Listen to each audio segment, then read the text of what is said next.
Break the board sports. It's your boy RJ Cash. Click that like, hit subscribe. We're here on a Friday, but no NHL on Friday. We're looking ahead to Saturday as everything's still out. Get the information out early to you. So we're going to break the NHL down into two shows, two parts. So part one, that's the one you're going to be watching, going down through 7 games in the slate. Part two, we'll have the back end night of the slate, the last 6. Click that like, hit subscribe. Let's get right into it now. First game on the board, the Battle of New York, the New York Rangers and the New York Islanders. Right now, the Islanders laying a $1.15, minus 105 on the comeback for the Rangers. 5.5 sets your total. 64% ticket count, 93% of the handle going to the over. 36% ticket count, 7% of the handle going to the under. Now, as far as the side's concerned, 53% of ticket count, equaling 79% of the handle, is on the New York Islanders. 47% of ticket count, equaling 21% of the handle, is on the New York Rangers in this one. Now, Rangers come in 5-1 their last 6 versus the Islanders. They've had dominance in the Battle of New York. Rangers also 5-2 their last 7 on the road, and 5-2 their last 7 on the road at the Islanders. Islanders, however, come in 6-1 straight up their last 7 at home. Again, we talked about it, they're just 2-5 at home versus the New York Rangers. When you look at these two teams, Rangers 19-16-4 straight up, 20-19 on the puck line. They are 14-6-1 away from Madison Square Garden, which it's good. They've been really good on the road because they're just 5-10 at home. One of the worst road records in the NHL, or home records rather, in the NHL. Now the Islanders 20-13-4 straight up, 20-17 on the puck line, 11-7-2 at the home there for the Islanders. Now we talked about Rangers 5-1 the last 6, but they've won 7 of the last 10 overall against the Islanders. Now they've played once this year at Madison Square Garden, where the Rangers don't play well, as we've well documented. Back on November 8th, the Islanders went into MSG and beat the Rangers 5-0. Rangers coming off the 7-3 win at the Capitals. We had them there right before the Christmas holiday. And the Islanders, they beat the Devils 2-1, ending a 3-game losing streak for them. When you look at this game, I can't help but take the Rangers on the road. They've been good on the road. They've been dominant against the Islanders. My lean here is Rangers. It's anywhere from minus 105 to even money, but I think the Rangers are the side. I don't have it in pocket yet. Full transparency, as Saturday comes along, actual in pocket, if it changes, I'll put out a short on that, as I'm trying to get out 3 to 4 shorts for you guys each and every day. Next game on the board, Minnesota Wild at the Winnipeg Jets. Now, the Wild are laying the $1.15 on the road, minus 105 comeback for the Jets. 5.5 set your total, 72% ticket count, 76% of the handle going to the over. 28% ticket count, 24% of the handle going to the under. Now, as far as the side, 68% of bets, equaling 71% of the handle, is on the Minnesota Wild. 32% ticket count, 29% of the handle is laying the 105 at home with the Winnipeg Jets. Now the Wild 7-2 straight up their last 9, 8-4 their last 12 on the road. The Jets not so good. Winnipeg at home 2-5 straight up their last 7, and they're just 1-7 straight up their last 8 overall. But the Wild might just be what the doctor ordered for the Jets. They're 9-1 the last 10 games versus the Minnesota Wild, and they're 4-1 the last 10 times, or 4-1 the last 5 times they've met in Winnipeg. So, good spot here for the Winnipeg Jets. Minnesota 22-10-6 straight up, 20-18 on the puck line, 9-6-1 on the road. Winnipeg, the goalie was out. They've just been a mess. This is a really good hockey team that just has not played up to expectations whatsoever. 15-17-3 straight up, 17-18 on the puck line, 8-7-1 on the road. Now, they played twice already this year, back October 28th in Minnesota, 4-3 win in overtime for the Jets, and then November 23rd in Winnipeg, 3-0. That was that one win for the Minnesota Wild over the Jets. I'm going to take the home dog here. Give me the Jets again, anywhere even money to minus 105. I got it at even money, and I do have the Winnipeg Jets in pocket. I know Minnesota is the better team, but I think after this little Christmas break, Winnipeg starts to get their legs under them. You're getting the Jets at even money when they've won 9 of the last 10 meetings versus the Wild.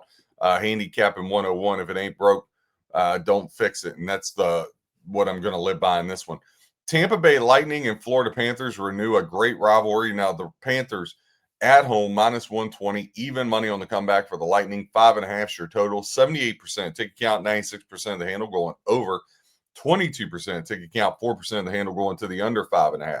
As far as the side, the dog at even money on the road, the Lightning are getting 39% of ticket count, 46% of handle, 61% of ticket count, 54% of the handle is laying it with the Florida Panthers in this matchup.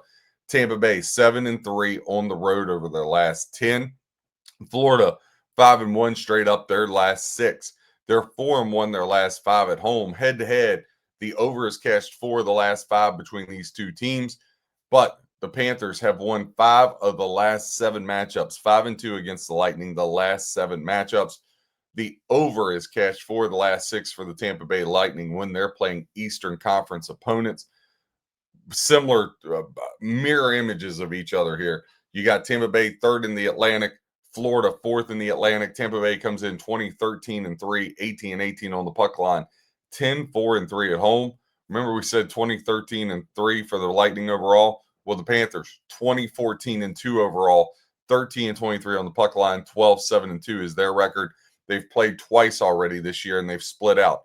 In Florida, Tampa Bay got the win 3-1 November 15th. Then December 15th, just a week or so ago, a little over a week, Panthers got the win in Tampa Bay 5-2. I have the Florida Panthers in pocket minus $1.20 here. I like the Panthers, putting them with the Winnipeg Jets, both of those plays in pocket. Boston Bruins at the Buffalo Sabres. Now the Sabres are laying $1.55 plus 130 on the comeback for the Bruins. 6.5 is your total. 39% ticket count equaling 67% of the handle going to the over. 61% ticket count, 33% of the handle going to the under. As far as the side goes, 48% bets is equaling 21% of the handle on the Buffalo Sabres.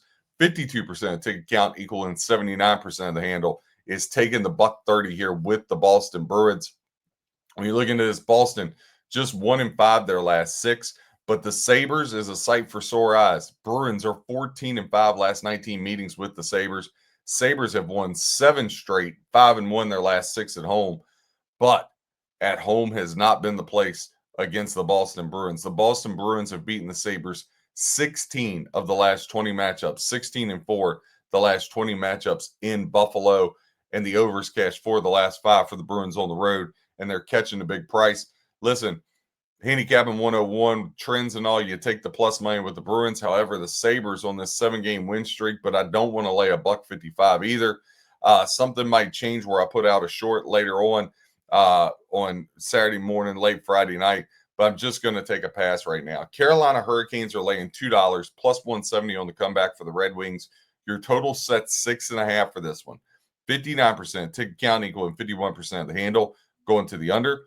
41% ticket count equaling 49% of the handle going to the over 6.5. Now the Panthers, they're getting 73% of bets, but it's only equaling 39% of the money. Very public team here is the Carolina Panthers. 27% ticket count equaling 61% of the handle on the Detroit Red Wings. Now the Red Wings come into this 22-13-3 straight up, 19-19 on the puck line, 10-6-2 on the road. Carolina, on the other hand, 22-11-3 straight up, 14-22 on the puck line, 11-6-1 here at home for the Carolina Panthers. Panthers have dropped 3, or the Hurricanes, rather. Carolina Hurricanes, man, same Panthers. Carolina Hurricanes, they've lost to the Panthers 2 of their last 3. The Panthers went into Christmas on a 3-game losing streak, dropping 2 against the Panthers and 1 to the Lightning. As to where the Red Wings, they won 5 out of 6 and are on a 3-game winning streak going into the break. Now, these two teams haven't played at all yet this year, but the Carolina Hurricanes have taken 7 of the last 10 meetings. We talked about the Red Wings 5-1 straight up their last 6, but Carolina has beaten the Red Wings 6 of the last 7 matchups that they've played against each other. Detroit 5-1 their last 6 on the road. But as we said, that 6-1 at home for the Carolina Panthers has been huge for them. Next game on the board, Ottawa Senators at the Toronto Maple Leafs. Now, this is minus 110 both ways. 6.5 is your total. 60% of ticket count equaling 42% of the handle going to the under. 40% ticket count equaling 48% or 58% of the handle going to the over. The minus 110 has the Maple Leafs 59% of ticket count, 21% of the handle. Ottawa 41% ticket count, 79% of the handle going their way. Ottawa 4-1 their last 5, but the Maple Leafs have beaten the Senators 4 of the last 6. Toronto struggle bus this year. We've talked about again. They had injuries, but they have a ton of talent. You're just kind of waiting for the Maple Leafs to get going. 2-5 over their last 7, and when these two teams play in Toronto, the Ottawa Senators are 6-2 in Toronto. They've just got the better of them all the way around in this series. Now, Ottawa comes in 18-13-5 straight up, 15-21 on the puck line, 10-7-2 on the road. As to where the Toronto Maple Leafs 16-15-5 straight up, 11-25 on the puck line. I would say Ottawa plus 2.5 goals absolutely live here in any kind of parlay. Throw Ottawa in alt puck line here. Toronto 11-5-5 straight up. When you look at this head to head, they have yet to play this year, but Ottawa again 6 of the last 10 overall and 6 of the last 8 in Toronto has went Ottawa's way. Ottawa was on a 4-game win streak and lost to Buffalo going into the Christmas break. Toronto had lost 3 in a row, beat Pittsburgh. We had them going into the Christmas break. I got the Ottawa Senators here. I'm leaning towards the way of Ottawa in this one. Haven't pulled the trigger yet on it, but definitely taking a look at Ottawa. No official play. I want to dive in more because, to be honest with you, at the naked eye, I say Ottawa. But, man, I'm just really waiting for Toronto to blow out of this slump. But so far, official in pocket, I lean Rangers. I got no opinion on Buffalo, Boston. Winnipeg I have in pocket. I lean Red Wings or nothing against Carolina. And I have the Florida Panthers in pocket. That's what I have so far on those. Now, going down here for the last game, touching on Washington Capitals at the New Jersey Devils, 5.5 your total, 63% ticket count, 37% of the handle going to the over 5.5, 37% ticket count, 63% of the handle going to the under in this one. Now the Devils laying $1.25 plus 105 on the comeback for the Caps. Ticket count, perfect 50-50. Money, a little different, 60% to the Devils, 40% to the Washington Capitals in this one. Caps 1-6 their last 7. I told you at the beginning of the year, Capitals were a fraud. They were winning all these games, but I didn't think they were as good as what they were putting out. They're 1-4 their last 5 on the road. However, the last 11 meetings in New Jersey, the Capitals are 10-1, believe it or not. Now, 4-9 their last 13 are the Devils overall. Hughes and company being out, and they're 1-7 their last 8 at home. Nothing I want to get into here. I don't want to step in front of either one of these teams. So I'm just going to take a pass. Again, we'll have part 2 later on, but I definitely Winnipeg Jets and Florida Panthers in pocket for this one. RJ Cash, Break the Board Sports, giving you stats, trends, and information to help you with your handicap. Whether you fade or follow, hope you win your bet. God bless and happy handicapping.